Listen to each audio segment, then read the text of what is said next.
أعوذ بالله من الشيطان الرجيم. بسم الله الرحمن الرحيم. In the name of Allah, the Beneficent, the Merciful, all praise belongs to Allah. প্রিয় মুসলিম ভাই বোনেরা, প্রিয় ছাত্ররা, আসসালামু আলাইকুম আরহামাতুল্লাহি বারাকাতুহু।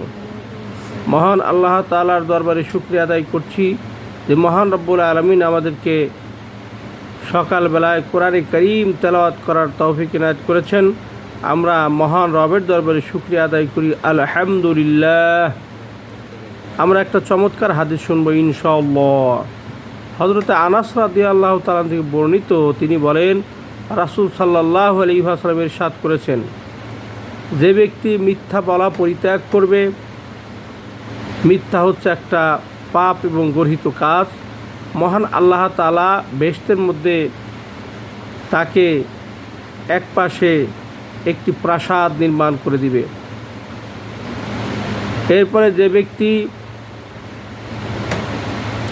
ঝগড়া বিবাদ থেকে নিজেকে বিরত রাখবে, অথচ সে সত্যের পক্ষে ছিল,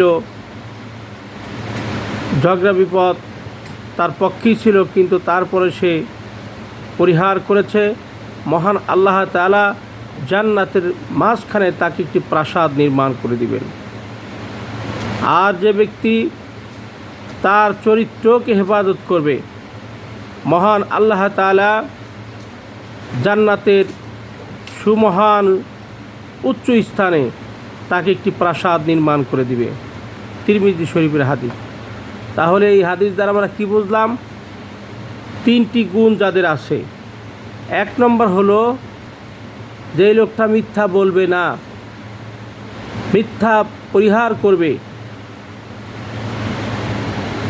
আল কিযবু ইহলিকু, মিথ্যা সকল কিছুকে ধ্বংস করে। এই জন্য যে ব্যক্তি মিথ্যা বলা পরিহার করবে, মহান আল্লাহ তাআলা তাকে এত মর্যাদা দিবেন, জান্নাতের এক পাশে তার একটা প্রাসাদ নির্মাণ করে দিবেন। আর যে ব্যক্তি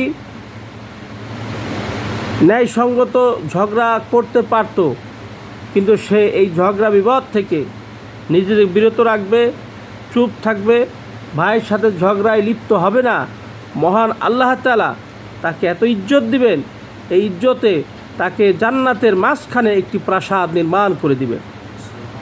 তৃতীয় হলো, যে ব্যক্তি তার চরিত্রকে হেফাজত করবে, মহান আল্লাহ তাআলা তাকে জান্নাতের মধ্যে উঁচু স্থানে একটি প্রাসাদ নির্মাণ করে দিবেন। এই জন্য বলা হয়েছে যে health is lost, something is lost, wealth is lost, nothing is lost, character is part, everything is lost. যার চরিত্র নষ্ট হয়ে যায়, তার সব কিছু শেষ হয়ে যায়। এই জন্য আমরা চরিত্রকে হেফাজত করার চেষ্টা করব।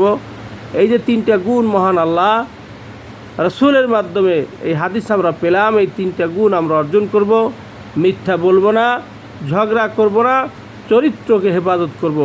মহান আল্লাহ তাআলার কাছে তৌফিক কামনা করে শেষ করছি। আসসালামু আলাইকুম ওয়া রাহমাতুল্লাহি ওয়া বারাকাতুহু।